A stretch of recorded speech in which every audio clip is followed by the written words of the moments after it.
I'm the artistic director of Nellie Tinder, and I just wanted to introduce this slightly. It's a musical adaptation we're doing of a Grace Paley story.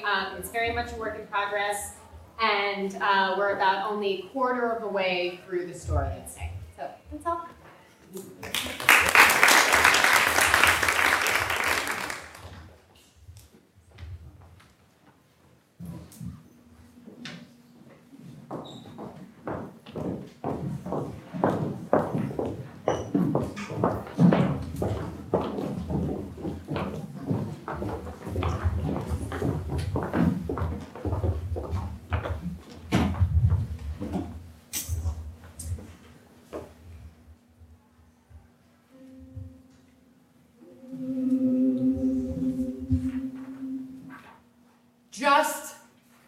Just when I most needed important conversation. A sniff of the man-wide world. That is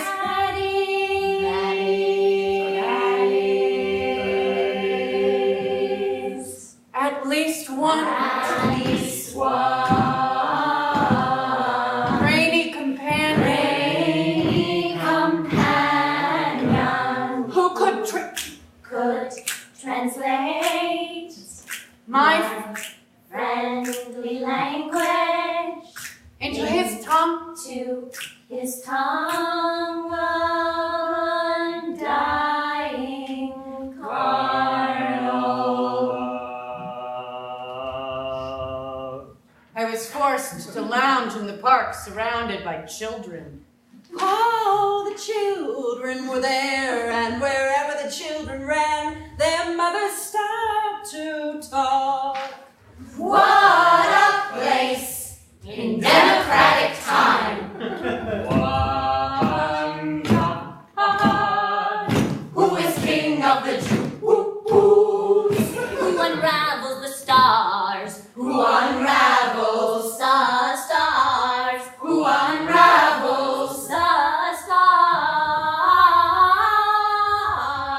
To this day, with little hydrogen explosions, he can look with little hydrogen explosions down from his with little hydrogen explosions holy headquarters. And see us all.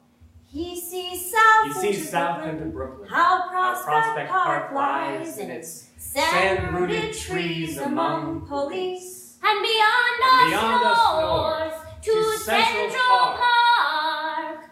Far north, the deer-eyed kudu and eland survive, grazing the open pits of the Bronx Zoo. But me, the creation of his soft second thought, I am sitting on the 12-foot-high, long, strong arm of a sycamore, my feet swinging.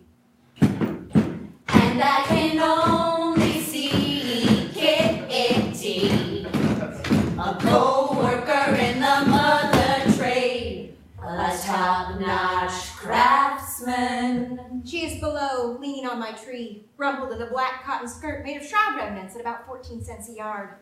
Another colleague, Anna Kratt, sits close by on a hard park bench, gloomy, beautiful, waiting for her luck to change. Nice skirt. It's shroud remnants. How did we get here? Although I can't see them, I know on the other side of the dry pool. Which, when Henry James could see, he saw lilies floating. Talking all the time in fear of no response. Mrs. Steamy Lewis, mother of Matthew, Mark, and Lucy, tells of. Happy, happy life in a thatched hotel on a Greek island where total historical recall is indigenous. I could easily see Mrs. Junius Finn, my up-the-block neighbor and evening stoop companion. A broad, barge-like lady, moving slow. On her fat upper deck, Wiltwick. Wiltwick. Footnote. Wiltwick is named for the school of his brother Junior, where Junior, who was bad and getting worse, is still bad, but is getting better.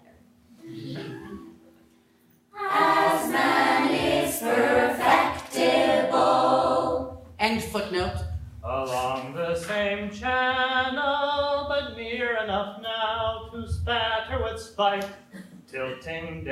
delicately like a boy's sailboat. Laden ballad floats past my unconcern to drop light anchor. A large mauve handbag over the green bench slats.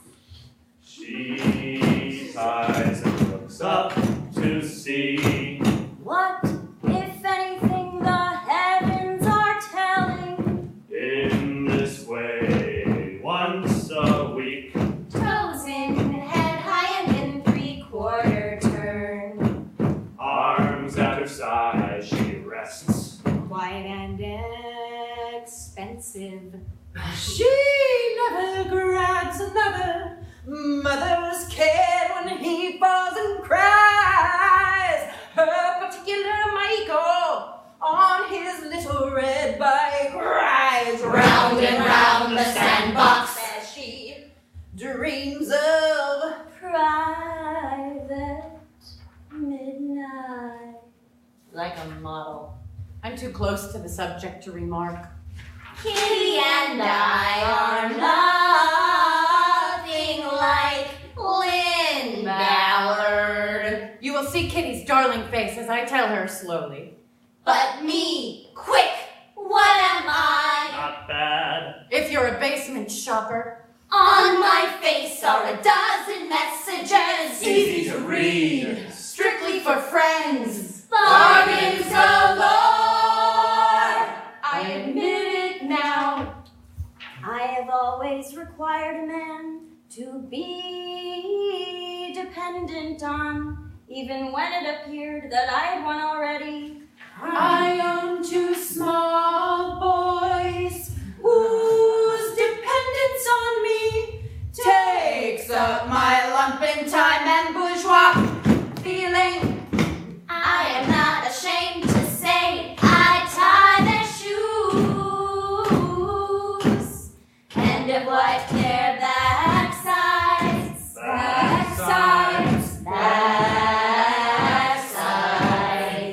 way beyond the recommendations of my friends. Ellen And George. Ellis Braun, Who are psychiatric social workers and appalled. I kiss those kids 40 times a day. I punch them like a father should. When I have a date and come home late at night, I wake them with a couple of good hard shakes to complain about the miserable entertainment. When I'm not furiously exhausted from my low-level job and that bedraggled, soot, slimy house, I praise God for them. One Sunday morning, Sunday morning, from Mrs. Raftery, Mrs. Raftery called the cops 'cause it was 3 a.m. and I was Vengefully singing a praising song. Vengefully singing a praising song. Vengefully singing a praising song.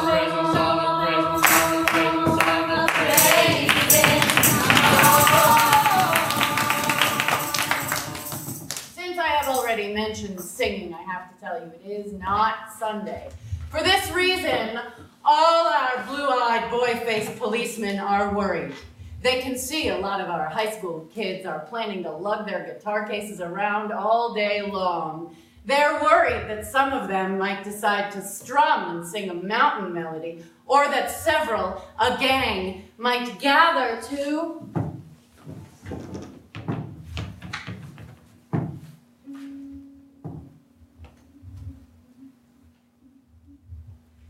Raise their voice in medieval counterpoint. In counterpoint. Raise their voice in medieval counterpoint. In counterpoint. Raise their voice. Raise their voice. Raise their voice in counterpoint. Counterpoint. Raise up your voice. Raise up your voice. Raise up your voice. Raise up your voice. Raise your voice. Raise up your voice. Raise your voice.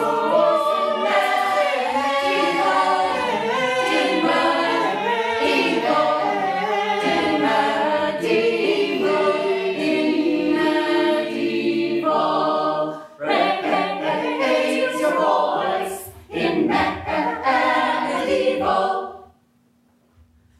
Counterpoint.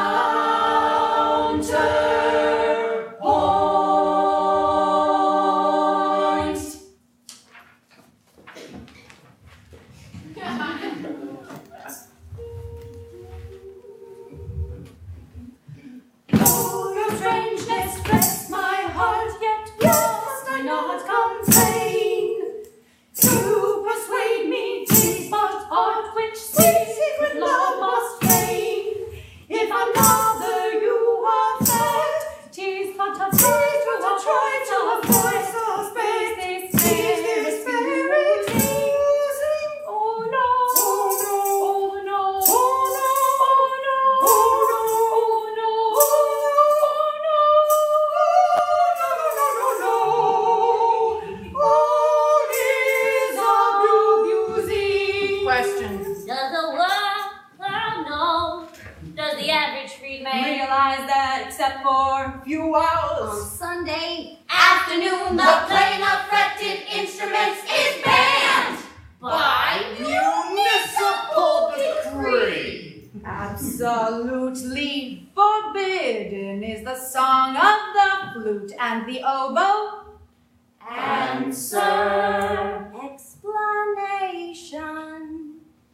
This is a great ball swinger of a city on the constant mixing, remake, battering and shattering. And I know out of a wild clarinet could be the decibel to break a citizen's eardrum.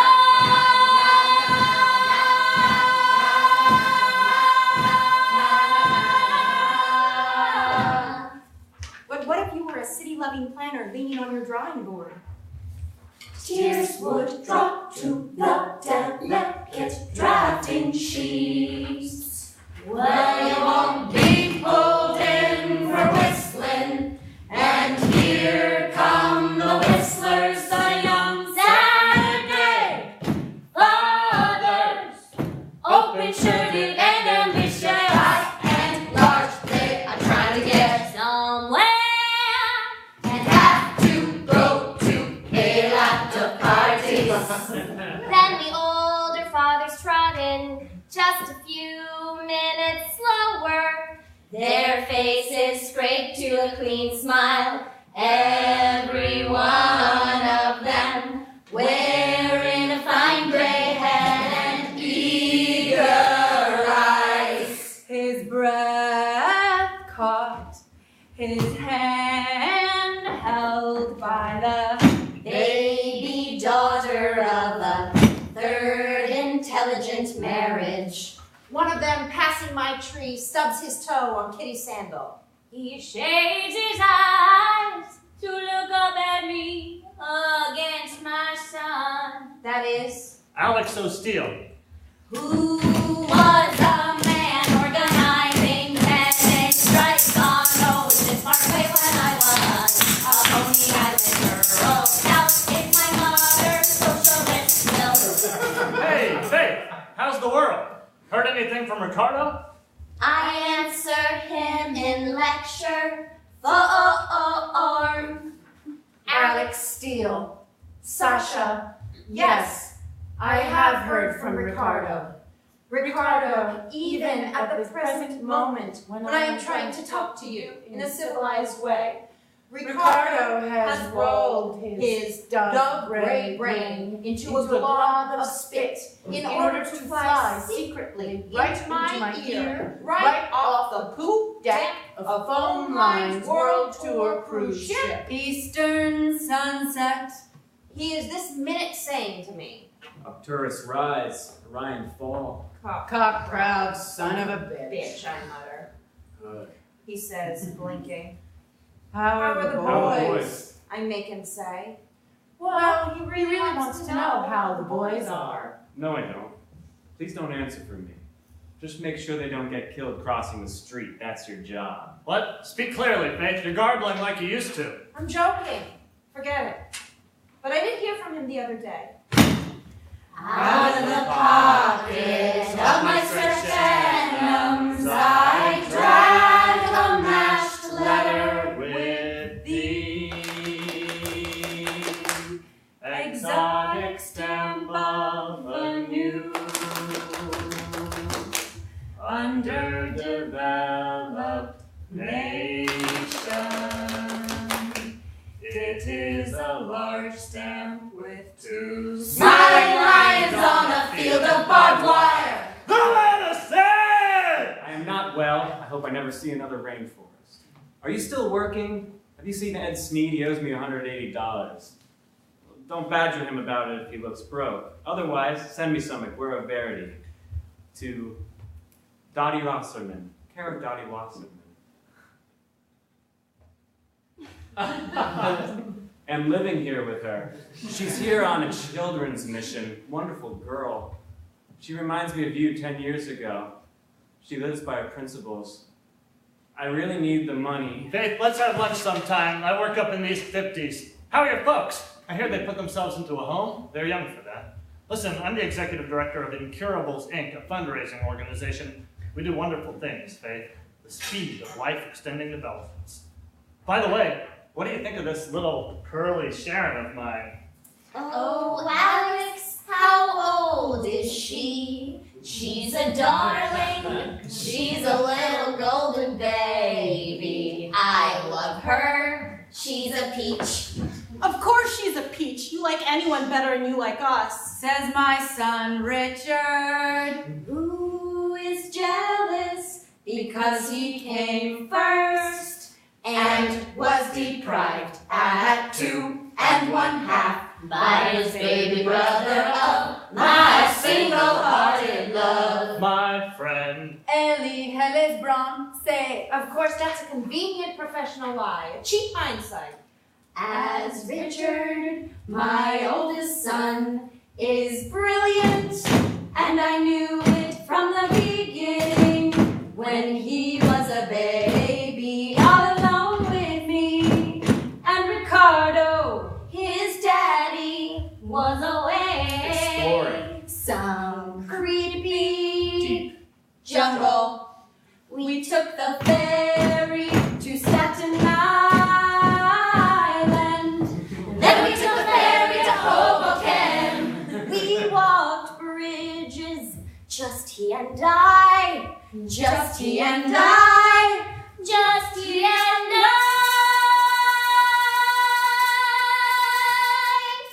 I said to him, Richie, see the choo-choo on the choo-choo. Richie, see the strong chest tugboat. Richie, see the choo-choo on the choo-choo. Richie, see the strong chest tugboat. See the merchant ships with their tall cranes. See the United States Sail away for a week and a day. See the Hudson River. with its white currents. Oh, it isn't really the Hudson River. It's the North River, and it isn't really a river. It's an estuary part of the sea. I told him though he was only 2. I could tell him scientific things like that because I considered him absolutely brilliant. See how beautiful the ice is on the river. See the stony palisades. I hugged him, my pussycat. See the interesting world. So he really has no kicks coming. He's just peevish. We're really a problem to you, Faith. We keep you not free. Anyway, it's true you're crazy about anyone but us. It's true. I do like the other kids. I am not too cool to say Sharon is a peach. But you stupid kid, Richard. Who could match me for pride or you for brilliance? Which one of the smarter great kids in the class of virtues? Presbyterians and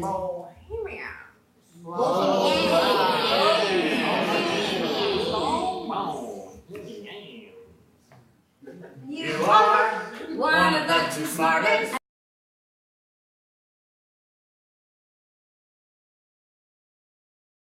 And the other one is China. Arnold. But did you add who when after I descendants for the word who? They were up to the horse. wrote, and then ladies with orientalists read the following. Friend, tell me, who among the Shanghai merchants does the largest trade? Footnote. The teacher, Marilyn Gewirtz, the only real person in this story, a child admirer, told me this. End footnote. That's the typical yak out of you, Faith. Says Richard. Now, Richard, listen to me. Arnold is an interesting boy. You won't meet a kid like him anywhere but here or Hong Kong, so use some of these advantages I've given you. I could be living in the country, which I love, but I know how hard that is on cheap children. I stay here in this creepy slum. I dwell in so dense line, just so you can meet kids like Arnold Lee and live on this wonderful block with all the Irish and Puerto Ricans. Although God knows Why there aren't any Negro children for you to play with.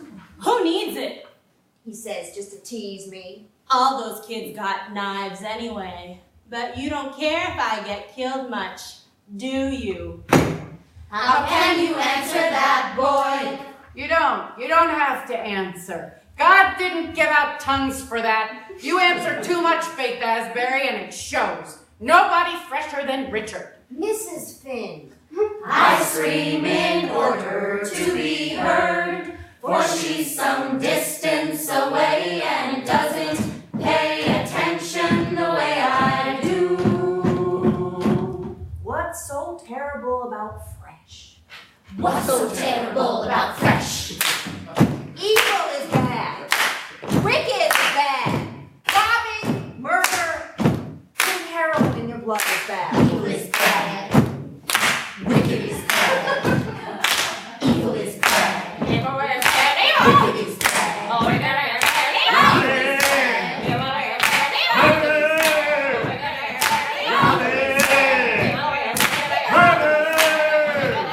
Including heroin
there would surely be in my head, as there is in Webster's for the Dictionary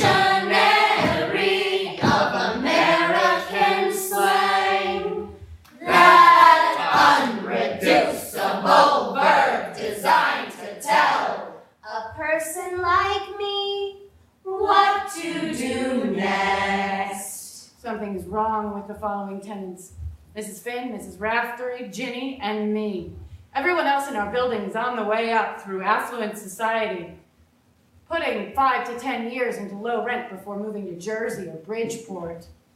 But our 4 family units, as people are now called, are doomed to stand culturally still while this society moves on its caterpillar treads from ordinary affluence to absolute empire.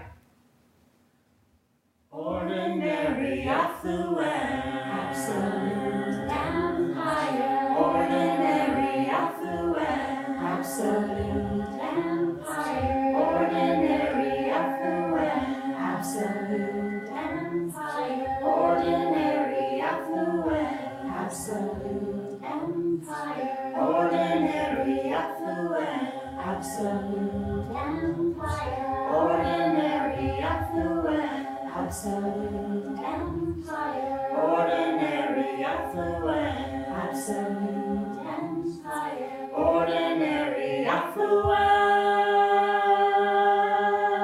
Absolute empire. ordinary affluence, Absolute empire. ordinary affluence, Absolute empire. ordinary affluence, Absolute empire. ordinary affluence. Absolute empire.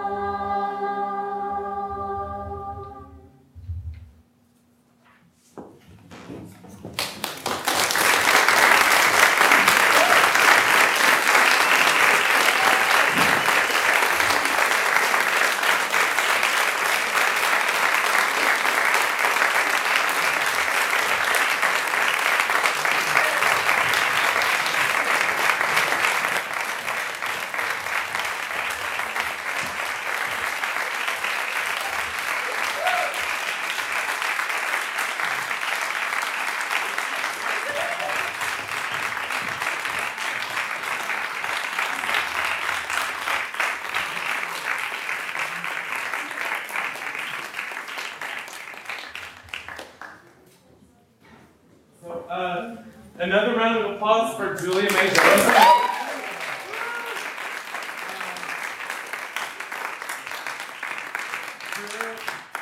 We're just going to do a quick 10 minutes or so, just have a little chat about the work. Can I add? I want to talk a little bit about this particular piece in general, but I also want to ask you a question to lead off about your company, Nellie Tinder. Your tagline or your blurb, or what you have it, your subtitle is art, appropriate and instructive. Yeah. What does that mean? I think I read it on like a old-fashioned. I actually misread it on an old-fashioned manners book. It was a book of readings, and it was apt, appropriate, and instructive. But for many years, I thought it was art, appropriate, and instructive. And I felt like that little mistake meant something to me. Yeah, but I liked a little bit of. I'd like to think that I'm trying to think about instructing at least the people that I'm working with internally, internal instruction for myself about how to be a better person. Yeah. So tell us a little bit about the source material for this particular piece and what drew you to that. Sure. It's Grace Paley story, Faith in a Tree, and it's the central story from this book of short stories called Enormous Changes at the Last Minute, which I used to think was enormous changes made at the last minute. but it's not. But yeah, and I just really, when I read it, I was so surprised. You know, it's a great experience as a reader to all of a sudden be confronted with a voice that feels so completely new and fresh and relatable and different. And she was this, you know, woman who had high moral ideas, but still was able to complain, you know, but was still quite a whiner about her life and kind of this. I just found the voice so fresh and interesting. And in this story in particular, I always wanted to work on it because basically I love the digressions that it takes, and I love how you kind of land in different spots. She's just always kind of throwing you into a different mindset, and I found that really appealing. Yeah, I think when we discussed it a little before, one thing you talked about was an active present voice, and as something that comes through when it's not a traditional narrative structure, but in her case, it's this digression in the footnotes in particular, which were something that often we were saying get credited to, like, David Foster Wallace. Yeah, everybody gives him the credit for inventing the footnote. Right. He didn't. No, he didn't. At least in fiction. And what I find so interesting as you're watching it is navigating the digression of the narrative with the digression of the music. Yeah. And they're on a completely different rhythm. But so we talk a little bit about how you put the musical structure together. Yeah. Well, I had a few things that I wanted to work with, which were like madrigals and the Messiah, which if any of you are diehard Messiah things, there's a lot of things stolen from that in there. And then as we were working, we started as a group, as a lark. Who says that? We started as a group. I basically gave them a section, and they and asked them to think of as many songs that that either the words brought to mind, or the sentence, or the sentiment, or whatever, and then work in kind of groups of 4 and just combine all of those songs together in the text period. And then we would work on it, expand things, contract things, and stuff like that. And I feel like this piece is representational, or sort of fits in. The festival, as you may know, is broken up into 4 different thematic platforms, and I think that you know, obviously the musical component sort of puts this in a singspiel-y kind of category. Sure. But looking at people who are artists who are working with reclaiming and re-envisioning different types of musical performance and musical theater, but also this idea of imitation of participation, which I think is relevant to both the narrative of the subject matter, but also in how you were creating the piece, and what we talked about a little bit about your fascination and your love of the group dynamics of putting together a group of people and teaching them to sing. Yeah. Yeah, you want to talk about that? Oh, sure. I think you said it really nicely. I love getting people together and singing, especially performative necessarily, people whose job it is not to sing. I like getting them together and having them sing, because I think it is it really warms my soul in a kind of sweet way. And my mother was a organist and a choir master, and so I grew up in these choirs with with all these participants who just came not to be great. Not that I don't want everyone, not that I don't think everyone, but who came not to be great, but to participate in the joyful act of raising one's voice, which I think in medieval counterpoint. Yeah. Does anyone have any burning questions or comments or feedback or what have you? We'll open it to the group. We'll include everyone in this raising our voice. I heard a tip recently. What are your questions? What are your questions? That's fine. You don't have one. Oh, there is a, yeah. So you said this is just a quarter story, and Uh-huh. so you're developing the whole story. Is it going to all be this format? Yeah, I think we'll try. I mean, this feels like a lot, what we've done right now feels a lot like we've kind of gone with every single idea we have had. And so I believe that at this point, we need to reevaluate. What are those ideas and how could they be activated and should they be staged and things like that, and then look at it again. But I like, being completist is always fun because then you don't have to make a lot of choices. Yeah, I think something that we said a lot, my co-curators and myself as we were planning this, is that this is very much a festival of process, and that's what we're celebrating, and that's what I think you brought us in a really joyful way. So thank you so much for allowing us to share with you this stage of the piece. Cool. All right, thank you all.